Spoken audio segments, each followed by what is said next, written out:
All right. Welcome to the AXCAST. It is Monday, April 17th, 2023.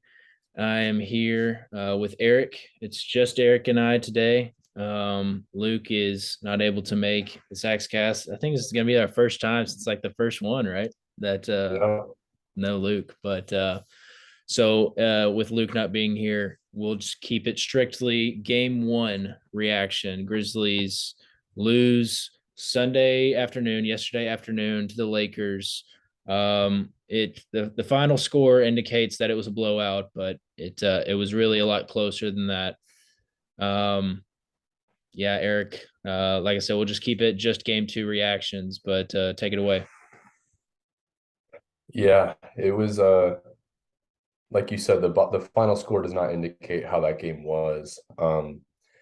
For a large portion of the first half, I thought the Lakers were the better team. I thought that they came out, had a little more energy. They were more active on the glass, which is the big killer for us right now. Um, but I thought towards the end of the first half, or yeah, before the end of the first half, even before Anthony Davis got hurt briefly, we went on a little run.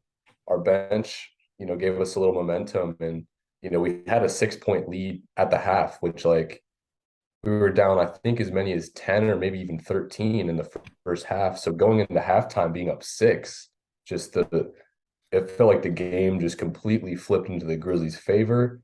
And at that moment in time, we didn't know if Anthony Davis was going to even come back for the game at all. And so we really had all the momentum. And I felt great. I don't know how you felt. I felt like, hey, we haven't played our best ball by any means. We've been kind of lackadaisical, a little sloppy, but still being up six, I thought we were in a great spot. And then, it's not even like we came out of the second half dead. I think Desmond Bane came out and hit a couple highly contested threes, and we were just kind of going back and forth with the Lakers for a little bit until the just absolute destruction of Rui Hachimura emerged in the third quarter. That's really what turned this game on its head.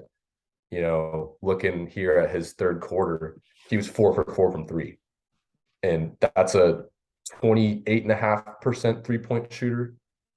That ends up going 5 for 6 in a basketball game where, the Grizzlies, like Desmond Bane and Jaren said after the game, that was the plan to, try to make him and other guys beat the Grizzlies instead of a LeBron James or an Anthony Davis. And so it's just really unfortunate that, we caught him on basically a career night. He was doing everything. He wasn't the 5 for 6 from three was incredible in and of itself, but Rui was getting extra rebounds, creating extra possessions, and he posterized Jaren and just really brought an energy to this Lakers team that, the Grizzlies had kind of swung the momentum back in their favor. But then all of a sudden, Rui Hachimura hits 4 threes in like a 6 minute span. And all of a sudden, the Grizzlies are back like down six, basically. And then going into the fourth, we're down. And then from there, we were just kind of going back and forth. We didn't, it was like I think with 5 minutes left, it was either tied or we were down one. And then Ja goes down with his unfortunate injury, which we can discuss in a little bit later on in this episode. But it was just an odd game to me because I didn't feel like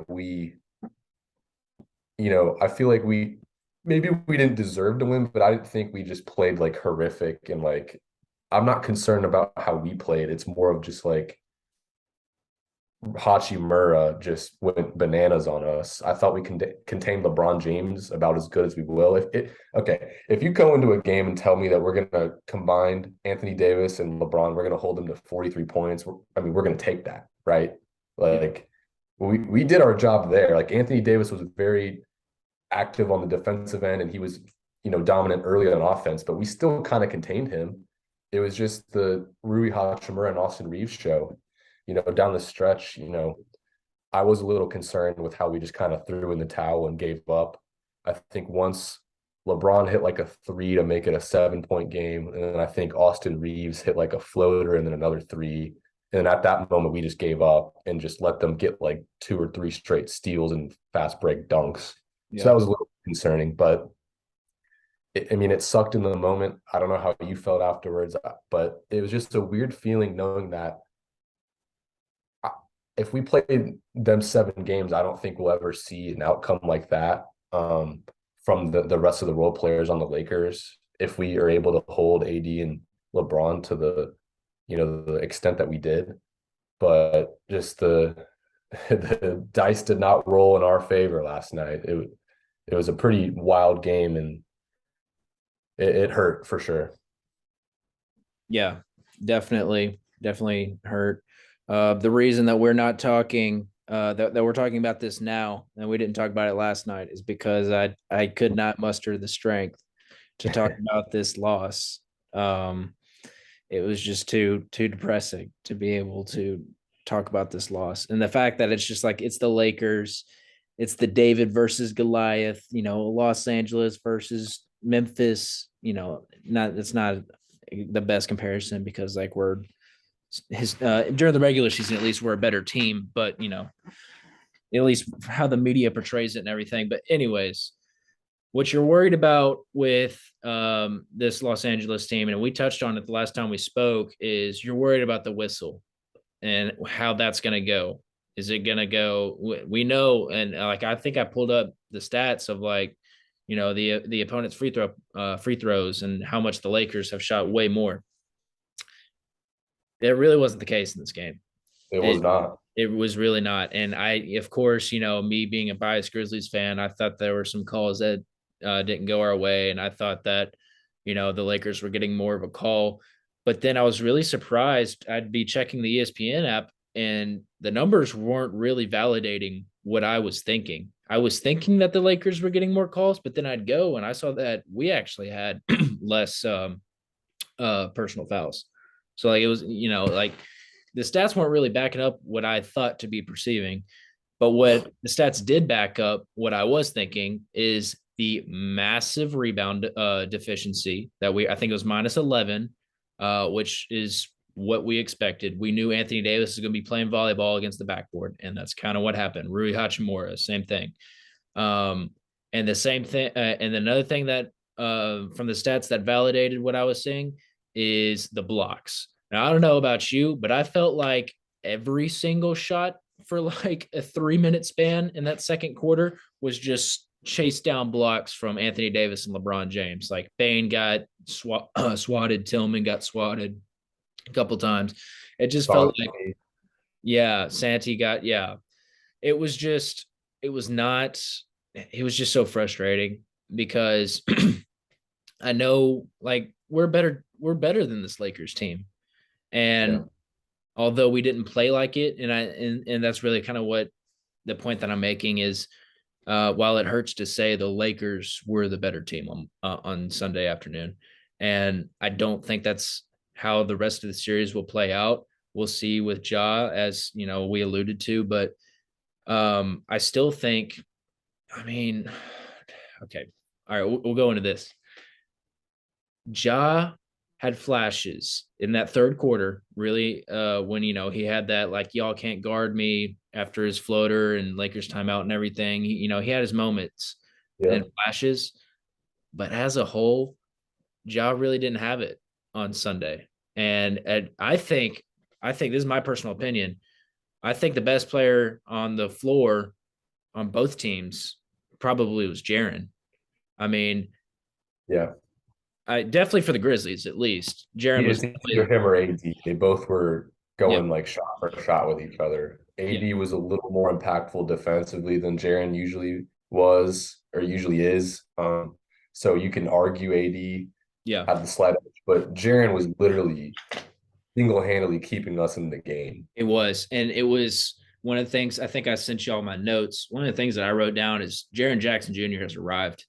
We have as Grizzlies fans seen this potential for this is his fifth year now, right? So for 5 years, we've seen Jaren Jackson as this young up and coming star in the league, and we've known his potential. And we've saying, and I think over the past like couple years, we've kind of like come to terms with maybe he doesn't have that high of a ceiling. I mean, he's risen that ceiling, to me at least. I mean, he's stepped up, and even in like our previous playoff series, the Grizzlies have now played with this next gen group. We've now played 3 playoff series against the Jazz, the Timberwolves, and the Warriors. Jaren was not really that impactful in any of those 3 playoff series, but he certainly was. And I'm not trying to overreact here because it's just one game. And that's what the media is doing. And I'll transition into this. The media is really portraying this game 1 loss as, I know Stephen A already went on First Take or whatever and said the series is over, the series is done. And I think that's that's what Shannon Sharp's saying. That's what everybody in the national media is saying, that the Grizzlies have no chance. And I'm scared that our team is rattled, to be honest. I'm scared that we are a young team. I'm scared that our locker room doesn't think that they can win it. If Ja is hurt, I'm scared of that mentality. But this team they're not scared of anybody. We know that. But I don't know, like the last couple minutes, like you said, Eric, were a little concerning to me because they quit. I mean, there's just no way. There's just no way around it. Jenkins was furious. I mean, rightfully so. They gave up. But We're I disagree a little bit. I don't think that I don't think they don't believe in themselves anymore just because of one game. I mean, if you listen to Desmond Bain talk and Jaren talk, that they were pretty optimistic in their post-game pressers. They were just like, yeah, I mean, we know the game plan, but we know what we have to do. We just have to execute a little better and pitch in defensively to get rebounds and to help get out in transition more and beat them in transition. And they were just saying that, we thought we handled AD and LeBron well, but the role players just hit shots and we'll see if they can. So I don't think that they don't believe in themselves. I think it's definitely going to be the way I look at it is, in a 7-game series, you can win in multiple ways, but there's always like a system, there's a system that you go through, the way you defend other teams, the sets you run on offense, the different nuances and matchups in the game that go into who's guarding who, and over a course of a 7-game series, who's going to have those slight advantages. And to be honest, I didn't think there was like a huge advantage by anyone yesterday. The biggest advantages on the court were probably like the Lakers' dribble penetration to, suck the Grizzlies in and then dish out to like Austin Reeves or Rui Hachimura. And, that stuff that was just because of the Grizzlies, trying so hard to limit AD and LeBron. And then on the Grizzlies side, I thought that, Jaren was unstoppable. They kept trying to throw different guys at Jaren, and Jaren kept cooking whoever. But it's not like, I mean, to me, maybe I'm wrong, but I mean, to me, I didn't think it was anything. I'm sure there's going to be a couple things we can, change up schematically or, try the different rotations. I think, maybe we need to look into playing Roddy a little more over Santi, because I didn't think Santi hit like a 3, but he was getting absolutely roasted on defense, and he can't he was rebound. just a liability. So I do think like, although there's some certain things that the Grizzlies can do, I think to give them a better chance, like, I don't think we lost because we weren't the better team. I think we lost because, the other team hit more shots at the end of the day. Like I think if we run it back, like, I know it's in a perfect world, this is not going to happen. Like, if we run it back game 2 with both teams playing the same coverages and the same same rotations, like, I think we win most of the time. It just so happened that, the Lakers were making shots, and that what you said earlier reminded me, like, there was a weird section of the game in like I think it was the first quarter, where we just kept going at Anthony Davis for no reason, and we kept getting swatted. Like, that was we never went back to that after that. But for like 3 minutes, we were really trying to like get in his face and try to like do these hook shots or floaters, and he was swatting everything. So that was odd to me. But yeah, I mean, I wouldn't buy anything that like Stephen A is saying that it's over. Like, if you watch the game, it wasn't a 16-point game. Like, yes, obviously, Ja Morant being out can have a huge impact on the series. But like you were saying, Caleb, even when he was playing, he has not been the same Ja Morant we've been known to love and grown accustomed to in the last couple seasons, ever since, the unfortunate things that have occurred to him mentally on and off the court this season. So like he did have a couple flashes, he did have a couple moments, but like it's not like without him on the court, we're so dead. Like we have no other options. Like we've been proven now with Bain to create his own shot, and Tyus comes in and steadies the ship, and now we've got Kennard as a shooter. And we New got and other existing guys. customers can choose the phone they want, like the incredible iPhone 14 on us. Boy, it's my bad. So you're good. ESPN ad. You're good. Yeah. So like I just don't think there's like what's your opinion on this? Like my interpretation of the game, yes, it was very frustrating. We lost, obviously, but I didn't see any like huge matchup advantages that the Lakers had over us that like they're just going to be able to continue to exploit over us in a 7-game series that we have no chance. The main reasons we lost were because of they outshot us, their role players. We've got to get Kennard more shots. I could talk about that more later. Yeah. And then the other thing is rebounding. They killed us on the glass. Yeah. So like this narrative that the Grizzlies are dead in the water, I think is pretty bogus. Yeah. But like, what's your take on that? Well, first off, I'll revise my statement a little bit earlier about like the Grizzlies are not feared. I know the Grizzlies don't fear anybody. If there's anything that we know from this group has gone against this very Lakers team. And like there's that soundbite of Bane saying like, ain't nobody scared about you. Ain't nobody worried about you. He says it directly to LeBron, like in his face. So I'll revise that. I know this Grizzly team is not scared. I think they're maybe just a little discouraged that their leader, Ja Morant, has just has that hand injury, and that really could have just been that last 3 minutes because they were rattled in at least that last 3 minutes. But no, I agree. They'll come in and they fully believe that they can win game 2, and Taylor's going to have them ready. So yeah, I'll revise that a little bit. But yeah, with the national media, I just think it really just goes to show just what the media, what this national media is looking for. They're looking for ratings. They're looking for Stephen A. Smith yelling, giving you some dramatic thing. Oh, this series is over. They're looking for Shannon Sharp putting on a goat mask and smoking cigars after the Lakers win one game, and they're just looking for ratings and views. And, I don't think now if the Grizzlies lose game 2, then yeah. I mean, you can't really there. I'd be very worried at that point.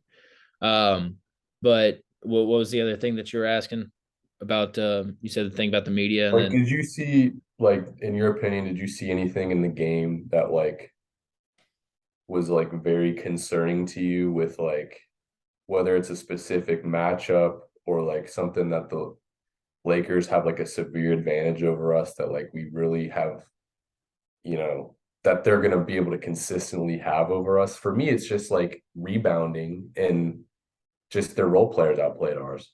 Yeah, well, that was the thing that we knew. We knew rebounding was going to be the issue. That's why I think Santi should go out. And you're thinking, wow, Caleb, he's 7 feet tall. Santi is like 160 pounds soaking wet. So not actually, but like, I mean, he can't bang down low with Anthony Davis and Rui Hachimura and LeBron James. Like he's getting outbodied. And I think the numbers, I mean, I haven't really looked at them, but I bet they show that.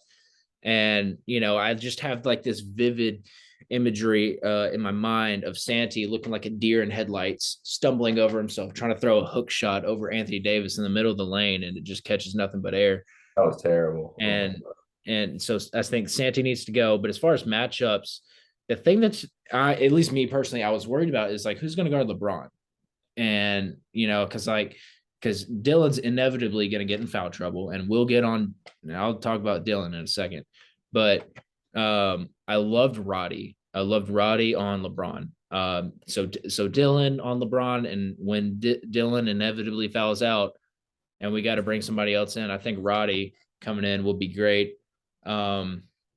Because I think I don't know. I like LeBron. LeBron's great, obviously. Like I'm not here to talk about his greatness because he is great, but like he's not the same player that he once was. He's 38 years old. So I don't think there's going to be much like blowing past David Roddy. I think like not to say like obviously that matchup still favors LeBron. Like there's not really any But Roddy's a big unit, and yeah. he can bully ball him a little bit. Yeah. So like I'm not saying like I would love the matchup, but I think it's the best case scenario for us for sure. And then like as far as just like the other matchups, like it's really just going to come down to AD versus Jaren. Like, I I guess it's like a spicy take to say that Jaren is the best player, with job, but and everything. But Anthony Davis is definitely the Lakers' best player, and or at least he played like it yesterday. And so, really it's just coming down to that matchup. And I was actually really surprised that Jaren, we were all worried about foul trouble for Jaren, and he really wasn't yesterday. Which is, and you saw what he can do when he stays on the floor. He almost went the entire first half without a foul. Yeah, which was crazy. And then like the other matchups, like I don't know, I was getting worried when like Bane switched on LeBron, but like I don't know, I was worried about Tyus playing defense, but I don't know. I They think were picking up high a little bit. I don't know. What was really frustrating for me is like we would double team the post man, and it would always lead to a wide open three. And I'm not really sure what the thought process was on that because I would rather, I'd rather take our chances with a down low post possession than a wide open three.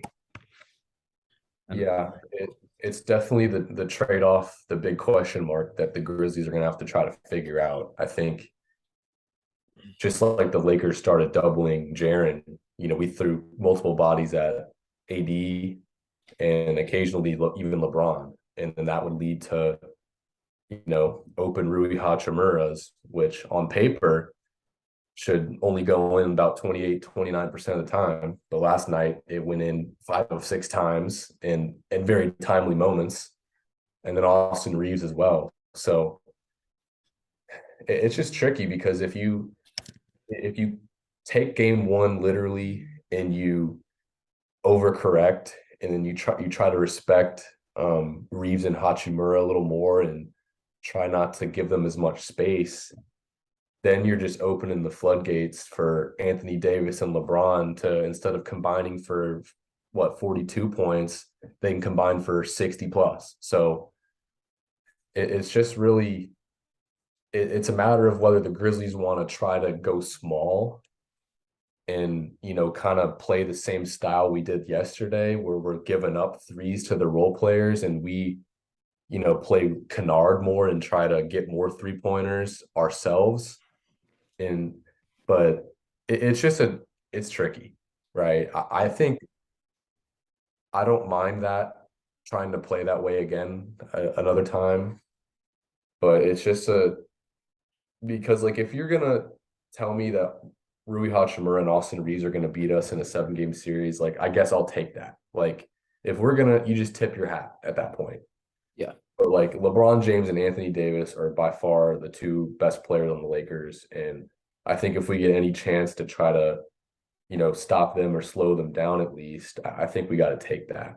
So I know we'll get into more of that tomorrow for the game 2 preview, but that's kind of the biggest question mark is, are the Grizzlies going to try to do the same thing defensively, or are they going to try to switch up some matchups and new personnel and, try to give a little more respect to the role players?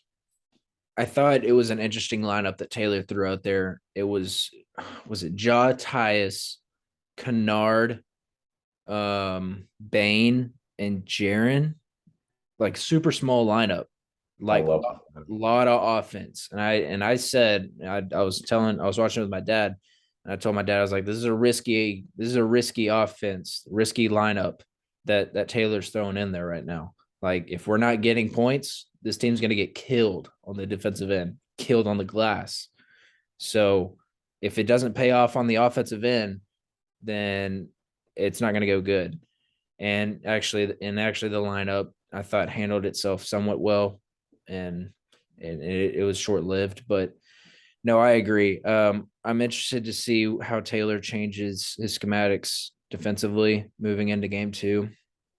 It's it's just concerning. I don't know.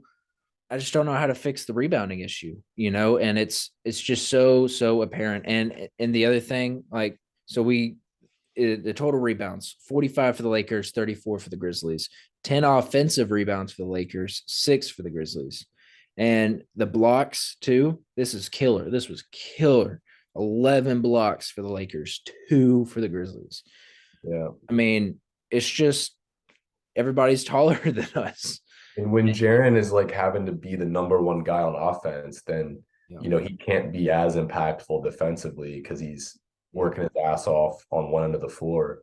Yep. But yeah, it'll be interesting. I was listening to Chris Vernon earlier today. Him and John Rose are talking about the rebounding, and they were wondering if Taylor will throw out Conchar and try him, even though he's been struggling offensively. He is a notable rebounder. I've actually been surprised with how well Luke Kennard's been able to rebound for the Grizzlies. Like he's just a textbook 3-point shooter, but he finds his way to some rebounds too. So I'll be curious to see. Conchar played 0 minutes last night. So yeah, we'll see if we try him. We'll see if because I don't think Tillman is going to be able to. I do think we end up going small because I don't think Tillman. We tried Tillman. He started, we tried it, and it didn't go very well. We were still getting beat on the glass. So at that point, I think you just kind of sacrifice that and just acknowledge that, we're probably going to get beat. It's just more of a group effort to try to dedicate yourself as a team to rebounding. I don't think we're going to have anyone in particular that you put in that's going to help us rebound. It's just going to have to be a group effort. Yeah, man, do we miss Steven Adams? And another thing to note is, as it does during playoff time, that the rotations really shrinked. We saw everybody played 20 plus minutes, 20 plus minutes. If you played for the Grizzlies yesterday, you played at least 20 minutes, except for David Roddy. And so, it's really just, and obviously that lineup didn't work. So, we'll see, like you said, if we try Conchar, and something interesting, Zaire was starting playoff games for us this time last year. And, he's now worked his way out. Maybe we could use Zaire's rebounding, but, I think how bad his offensive game has been this season, I don't think Taylor goes in that direction.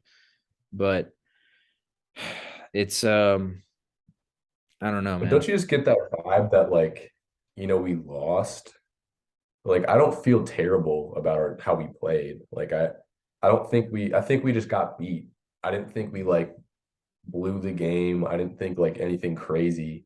I mean, we didn't play our best by any means, but I'm not walking out of that game being dramatically overreactive, overreacting concerned like a lot of people are. Yeah.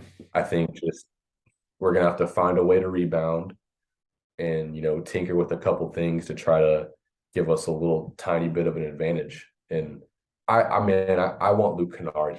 There's no excuse for him only shooting 5 times in the game.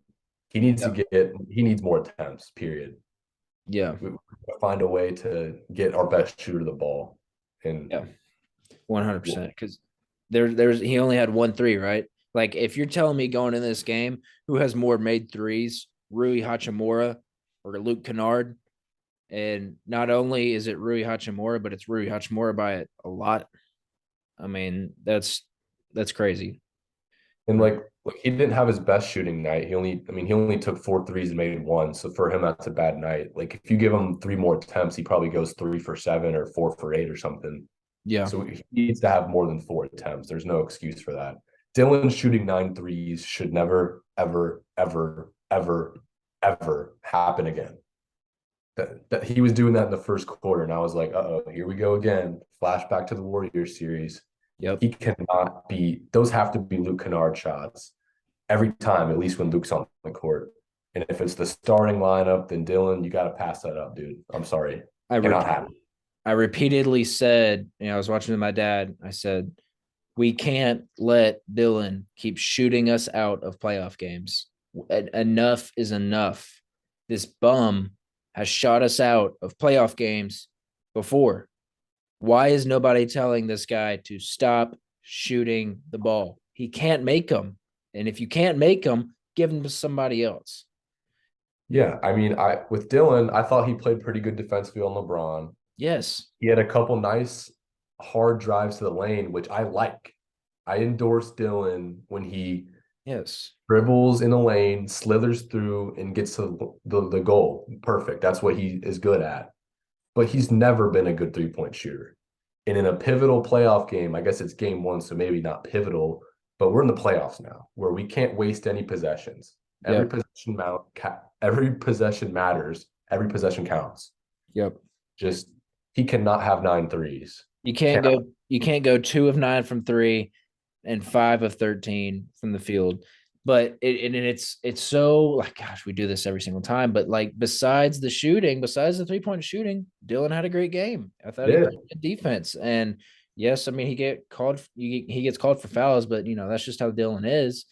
And he hustles, he brings that energy that we needed. Which, by the way, a lot more Grizzlies fans than I thought. Well, side topic, but This yeah, one was rocket.